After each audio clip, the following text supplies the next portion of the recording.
Hello beautiful people, welcome to my channel story time. వేదిక ఎప్పుడూ శాంతంగా ఉండే అమ్మాయి. హైదరాబాద్లోని ఓ ప్రైవేట్ కంపెనీలో హెచ్ఆర్గా పనిచేస్తూ ఇంటికి పని, పనికి ఇల్లు అన్నట్టు జీవితం నడిపించే ఆ మిడిల్ క్లాస్ గర్ల్. చిన్ని కలలు, పెద్ద బాధ్యతల మధ్య ప్రేమంటే సినిమాల్లో ఉండే కలలాంటిదని నమ్మే వ్యక్తి. ఒకరోజు ఆదివారం ఆమెకు నచ్చిన పని బుక్ ఫెయిర్కి వెళ్ళడం. ఎగ్జిబిషన్ గ్రౌండ్లో జరిగే ఆ బుక్ ఫెయిర్లో ఆమె తడబడుతూ ఓ స్టాల్ దగ్గర నిలిచింది. చేతిలో గజాలల సంకలనము తిప్పుతుండగా వెనకాల ఓ మృదువైన స్వరం, "మీకు ఆ పుస్తకం నిజంగా నచ్చుతుందా?" వేదిక వెనక్కి తిరిగి చూసింది. మెడలో కళ్లద్దాలు, చేతిలో కెమెరా, తెల్ల టీషర్ట్ మీద బూడిద రంగు షర్టు వేసుకున్నవాడు నవ్వుతూ నిల్చున్నాడు. వేద: "అవును, గజల్స్ అంటే నాకు చాలా ఇష్టం." ఆయన అయితే మన అభిరుచికి కలిసిపోతున్నట్లే ఉంది. ఆయన పేరు ఆదిత్య, ప్రొఫెషనల్ ఫోటోగ్రాఫర్.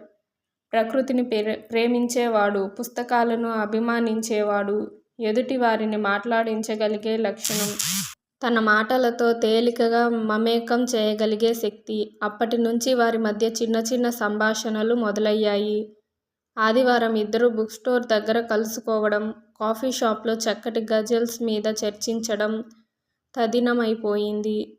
ఒకరోజు వేదిక తన ల్యాప్టాప్ బ్యాగ్తో అతన్ని తీసిన ఒక ఫోటో చూసి ఆశ్చర్యపోయింది. "ఎప్పుడు తీశావు?" అని అడిగినప్పుడు ఆదిత్య నవ్వుతూ చెప్పాడు, "ఓ అందమైన క్షణాన్ని కోల్పోకూడదనుకున్నా. అప్పుడు నీవు ఎంతో శాంతంగా, ఎంతో నిజంగా కనిపించావు." వేదిక మౌనమైంది. తన ముసలితనపు గుండె ఆ మాటలతో తొలిసారి కొట్టుకున్నట్టుంది. ఆ రోజు రాత్రి ఆమె డైరీలో వ్రాసింది, "నాలో ప్రేమ పుట్టినదా, లేక నా గురించి ఎప్పుడో మరిచిపోయిన కల తిరిగి వచ్చిందా?" అదే బుక్ ఫెయిర్ తర్వాత వేదిక ఆదిత్యను మరిచిపోలేకపోయింది. అతని మాటలు, నవ్వు, సిగ్గుగా చూసే చూపులు అన్నీ ఆమె హృదయంలో ముద్రితమయ్యాయి. తన జీవితంలో తొలిసారి ఏదో కొత్త కోణం మొదలైనట్టు అనిపించింది. ఒకరోజు ఆదిత్య మెసేజ్ పెట్టాడు, "ఈ శనివారం నీవు ఫ్రీ అయితే ఓ ఫోటో ఎగ్జిబిషన్కి నన్ను కంపెనీ ఇస్తావా?" వేదికలో ఏదో తడబాటు. మనసు లోతుల్లో "ఓ, ఇది డేట్లా కదా" అనే సందేహం కాని చిరునవ్వుతో రిప్లై ఇచ్చింది, "షూర్, నాకు కూడా ఫోటోగ్రఫీ అంటే ఆసక్తి ఉంది." ఆ రోజు సాయంత్రం వేదికకు షాపింగ్ మాల్ ఎదురుగా ఒక కెఫే ముందు ఆదిత్య ఎదురుచూస్తున్నాడు. వేదిక బాగానే రెడీ అయింది. పింక్ కుర్తీ, తెల్ల లెగ్గిన్స్, కుడి చెవిలో చిన్న జుంకాలు. ఆదిత్య చూస్తూ ఒక్క నిమిషం ఏమీ చెప్పలేకపోయాడు. "వావ్, నీవు ఎంత బాగున్నావో నీకు తెలీదేమో" అని చెప్పాడు తనలో తానే. ఫోటో ఎగ్జిబిషన్ హాల్లో అడుగుపెట్టగానే వేదికకి కొత్త లోకం కనిపించింది. ప్రకృతి, జంతువులు, మానవ భావోద్వేగాలు ఫోటోల ద్వారా ఆవిష్కరించబడిన కళా ప్రపంచం. ఒకచోట ఆదిత్య చూపించాడు, "ఇది నా ఫేవరెట్ ఫోటో. ఓ చిన్న అమ్మాయి తల్లికి నీళ్లు పోస్తున్న క్షణం. ప్రేమంటే ఇదే కదా." వేదిక మౌనమైంది. అతని మనసు లోతుల్లో దాగిన దయా భావాలు ఆమెకు అర్థమయ్యాయి. ఇద్దరూ బయటికి వచ్చారు. వీధి కాఫీ షాప్ దగ్గర కూర్చొని ఇద్దరూ మాట్లాడుకుంటున్నారు. వేదిక: "నీవు అంతా బాగా అబ్జర్వ్ చేయగలవు. అంటే అంతలోనే ఉన్నావా?" ఆదిత్య: "కొందరికి మాట్లాడేవాళ్ళు ఉన్నా తన మనసు మాట్లాడుకునే వాళ్ళు ఉండర్లే. నువ్వు అలాంటి వాళ్ళలా అనిపిస్తున్నావు." ఆ మాటలతో వేదికకి గుండె తడిసిపోయింది. తొలిసారి తన మనసు ఎవరికో అర్థమవుతున్నట్టు అనిపించింది. "ఓహో, ఈ కల నిజమవుతుందా" అని ఆలోచిస్తూ ఆమె ఇంటికి తిరిగిపోయింది. రాత్రి పడక మీద వాలిన వేదిక ఫోన్ తెరిచి ఆదిత్య మెసేజ్ చూసింది. "నా కెమెరాలో ఎన్నో క్షణాలు ఉన్నాయి. కానీ నిన్ను చూసిన ఆ క్షణం, అదే మాయమైనంత మధురం." వేదిక డైరీలో రాసుకుంది, "ఇంకా చెప్పలేను కానీ నా కన్నుల్లో ప్రతిబింబం నీవే అనిపిస్తోంది." ఆదిత్య, వేదిక మధ్య సంబంధం మెల్లగా మరింత బలపడింది. వారిద్దరూ ప్రతిరోజూ కనీసం ఒకసారి కాల్ లేక మెసేజ్ మాత్రం తప్పక చేసేవారు. ఉదయం గుడ్ మార్నింగ్ వేదిక, రాత్రి గుడ్ నైట్ ఆదిత్య. అంటే ప్రేమ కనబడదు కానీ వినపడేలా మారింది. ఒక ఆదివారం వేదికకి ఆనందాన్ని ఇస్తూ ఆదిత్య ఒక సర్ప్రైజ్ ఇచ్చాడు. ఆమె బాగా ఇష్టపడే అమృత గణపాఠి రచించిన పుస్తకం చేతిలో అందజేశాడు. వేదిక: ఇది రేర్ ఎడిషన్, నీకెలా దొరికింది? ఆదిత్య: నీ ముఖంపై ఆనందం చూడాలనే ప్రయత్నం. ఆమె అంత బాగానూ నవ్వలేదు అప్పటి వరకు. కానీ అదే రోజున వారి మధ్య ఒక చిన్న మిస్అండర్స్టాండింగ్ పుట్టింది. వేదిక తన ఫోన్లో ఒక ఫోటో చూస్తూ నవ్వింది. అదే సమయంలో ఆదిత్య అడిగాడు: ఏంటంత నవ్వు? వేదిక: నాకు బీటెక్లో ఒక స్నేహితుడు ఉన్నాడు, ఆకాష్. అతను తన వాయిస్ మిమిక్రీ చేస్తూ ఓ రీల్ పంపాడు. ఆదిత్య చిరునవ్వు వేసినా అతని ముఖం మీద కాస్త అసహనం తొంగి చూసింది. ఆకాష్ అనే పేరు విని అతని మనసు తొలిసారి తడబడింది. ఆ రాత్రి ఆచూకీకి మెసేజ్ రాలేదు. ఫోన్ కాల్ చేసి చూసింది, అందుకోలేదు.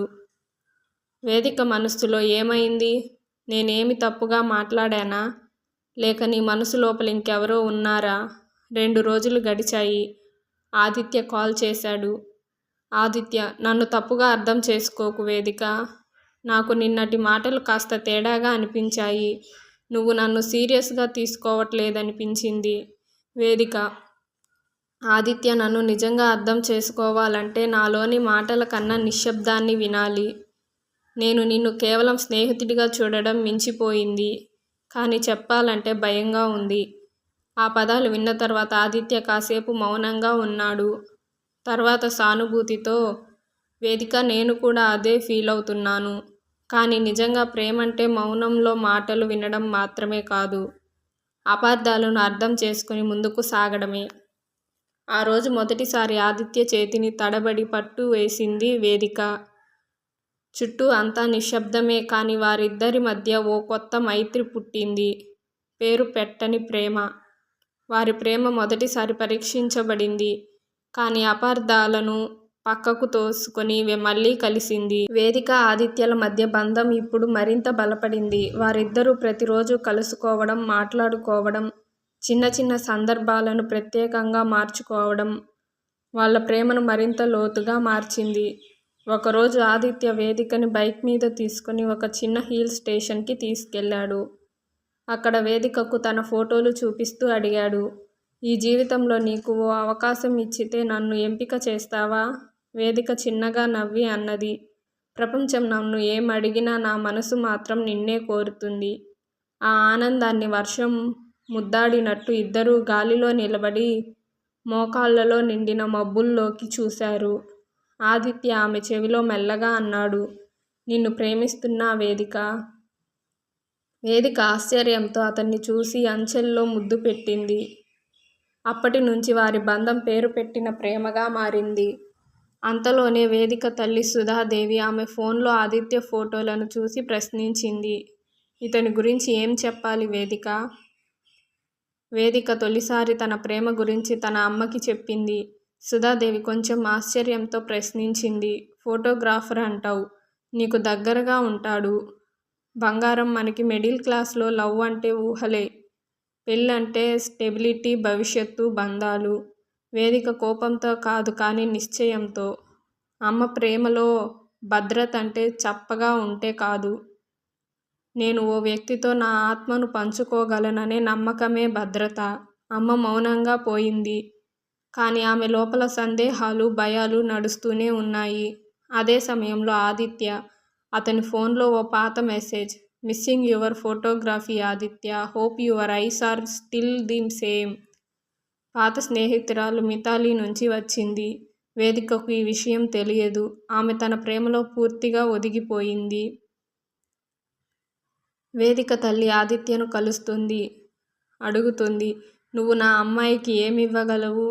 ఆదిత్య మౌనం ఉంది. కొద్దిసేపటి తర్వాత: అవకాశం అయితే నేను ఆమెకు తన మనసుని ఎప్పుడూ మర్చిపోకుండా ప్రేమను వాగ్దానం చేస్తాను. ప్రేమ పక్కన ఉన్న ప్రపంచం మాత్రం ఎన్నో పరీక్షలు పెడుతుంది. తల్లి ఒప్పుకోలేదా? ఆదిత్య గతం మితాలి వల్ల భయపడుతుందా? వేదిక నమ్మకం నిలబెట్టుకుంటుందా? వేదిక తల్లి సుధాదేవి కాస్త సమయం తీసుకున్నాక మెల్లగా స్పందించింది. ఆదిత్య మంచోడనిపిస్తున్నాడు. కానీ మా వంశంలో అమ్మాయి కెమెరా పట్టే వాళ్లతో జీవితాన్ని ఊహించలేదు వేదిక. అదే వేదిక హృదయానికి గుచ్చిన మాట. ఆదిత్యకి చెప్పలేదు. కానీ ఆమె లోపలే తల్లిని మార్చే ప్రయత్నాలు మొదలయ్యాయి. అంతలోనే ఒకరోజు ఆదిత్య ఫోన్కి వేదిక అప్పుడు పక్కన ఉన్నప్పుడు మిథాలి కాల్ వచ్చింది. ఆదిత్య వెంటనే ఫోన్ సైలెంట్ చేశాడు. వేదిక కాసేపు కంగారు పడింది. ఆమె ఎవరు అన్న ప్రశ్న నోరులోనే మిగిలిపోయింది. కానీ ఆ ప్రశ్న మాత్రం ఆమె మౌనంలో వెచ్చంగా మెదిలింది. రాత్రి వేదిక నిద్రపోలేదు. దాని అర్థం ఆదిత్యకు కూడా తెలిసిపోయింది. అతను మొరటుగా ఏమీ అనకుండా మరుసటి రోజు వేదికను పార్కుకి పిలిచాడు. ఆ సాయంత్రం ఆదిత్య, మిథాలి నా గతం. ఆమెతో నాకు రిలేషన్ ఉండేది. కానీ చాలా కాలం క్రితమే బ్రేకప్ అయిపోయింది. ఆమెకు పెళ్లి కూడా అయిపోయింది. ఇప్పటికీ మామూలు ఫ్రెండ్లా టచ్లో ఉంటుంది. కానీ వేదిక, నిన్ను నమ్మడం కంటే నా మనసు మీద శాపం వేయించుకోవడం తక్కువ నష్టం. కానీ ఈ చిన్న విషయం దాచినందుకు గాయం వేసిందన్నమాట. ఆదిత్య, నిన్ను బాధపెట్టే ఉద్దేశం కాదు. కానీ నిజం ఒప్పుకోవడానికి కొంత నమ్మకం మీద బాధ్యత కూడా కావాలి. నాకు నిన్నే కాదు నీ నమ్మకాన్ని గెలవాలనుంది. వేదిక కళ్ళల్లో నీళ్లు. నా ప్రేమ నీ మీద కాదు ఆదిత్య, నీ నిజాయితీ మీద. ఇద్దరూ ఒకరికొకరు దగ్గరవుతున్నారు. కానీ ప్రపంచం నిద్రపోయేలోపు మరో ఆవిర్భావం. మిథాలి ఆదిత్యతో తిరిగి మాట్లాడాలనుకుంది. వేదికకి మెసేజ్ పంపింది. ఓ అమ్మాయి ప్రేమించే ముందు అతని గతం తెలుసుకో. ప్రేమ బ్లైండ్ అయితే బాధ ఎక్కువవుతుంది. వేదిక తలకిందులైంది. తన ప్రేమను పూర్తిగా నమ్మినా తనలో చిన్న అనుమానం మొలకెత్తింది. వేదిక తల్లి కూడా ఇప్పుడు ఇంకో ముళ్ళును నెట్టింది. ఆదిత్య నిన్ను నిజంగా ప్రేమిస్తున్నాడా? లేక తన గతాన్ని మర్చిపోవడానికి నిన్ను ఆశ్రయిస్తున్నాడా? ఆ రోజు సాయంత్రం వేదిక వర్షంలో బిజీ అయినా బైక్ మీద వేగంగా ఆదిత్య స్టూడియోకి వెళ్ళింది. ఆమె మనసులో ప్రశ్నలు, కోపం, బాధ అన్నీ కలగలిసిన వర్షం లాంటి భావోద్వేగం. ఆమె చేతిలో మొబైల్, అందులో మిథాలి మెసేజ్. నువ్వు ప్రేమిస్తున్నవాడు నిజంగా నీకే చెందాడా? వేదిక ఒక క్షణం కూడా ఆలోచించకుండా వెళ్ళిపోయింది. స్టూడియోలో ఆదిత్య తన కెమెరా స్క్రీన్ మీద ఫోటోలు చూస్తూ ముసిముసిగా నవ్వుతున్నాడు. వేదికని చూసి ఆశ్చర్యపోయాడు. వేదిక, ఈ సమయానికి ఇలా ఎలా వచ్చావు? వేదిక ఏమీ చెప్పకుండా ఫోన్ చూపించింది. ఆ మెసేజ్ చూసిన తర్వాత ఆదిత్య కొంతసేపు మౌనంగా ఉన్నాడు. వేదిక, నీవు నన్ను నమ్మడం నాకు ఎంతో ముఖ్యమైన విషయం. మిథాలి నా జీవితంలో ఒక చాప్టర్. కానీ అది ముగిసిపోయింది. నాకు ఇప్పుడు ఉన్నది నీవు మాత్రమే. వేదిక ఆవేదనతో, మరి ఆమె ఎందుకు నిన్ను ఇప్పటికీ డిస్టర్బ్ చేస్తుంది? నీవు ఎందుకు నాకు ఏమీ చెప్పలేదు? ఆదిత్య నిశ్శబ్దంగా కాసేపు బయట వాన చూస్తూ ఉన్నాడు. నేను నిన్ను పోగొట్టుకోకుండా నిన్ను తప్పక గెలవాలనుకున్నా. అందుకే నీకు నా గతం చెప్పాలని తెగింపు కలిగించలేకపోయాను. కానీ నన్ను వదిలిపెట్టి వెళ్ళిపోతావేమో అన్న భయంతోనే మౌనమయ్యాను. ప్రేమలో భయం ఉండొద్దు ఆదిత్య. వేదిక కళ్ళల్లో నీరు నిండింది. నిజం దాచడం ప్రేమ కంటే పెద్ద మోసం. అతనికేం మాట్లాడాలో తెలియక ముందుకొచ్చి వేదిక చేయిని పట్టుకున్నాడు. నీ బాధ నన్ను తట్టుకోలేకపోతుంది వేదిక. నన్ను వదిలిపోకు. నేను నిన్ను అంతగా ప్రేమిస్తున్నా. నా ప్రతి ఫోటోలో నీ రూపం మాత్రమే ఉంది. అతని కళ్ళల్లో బాధ, నిజాయితీ ఇద్దరూ కలిసి కనిపించాయి. వేదిక అతన్ని ఓ మినిటు చూస్తూ మెల్లగా అన్నది, నిన్ను ప్రేమించడం నేను ఎప్పుడూ ఆపలేను. కానీ నిన్ను పునర్విమర్శించడానికి నాకు కొంచెం సమయం కావాలి. అది మొదటిసారి ప్రేమ దూరంగా నిలబెట్టింది. వేదిక వెనక్కి తిరిగినప్పుడు ఆమె మనసులో మాటలు. నా నమ్మకం గాయపడింది. కానీ అది మున్ముందు ప్రేమించకూడదనేది కాదు.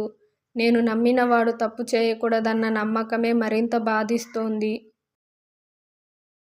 Thank you for watching. ఇలాంటి మరిన్ని ఇంట్రెస్టింగ్ వీడియోస్ కోసం ఛానల్ని సబ్స్క్రైబ్ చేసుకోండి.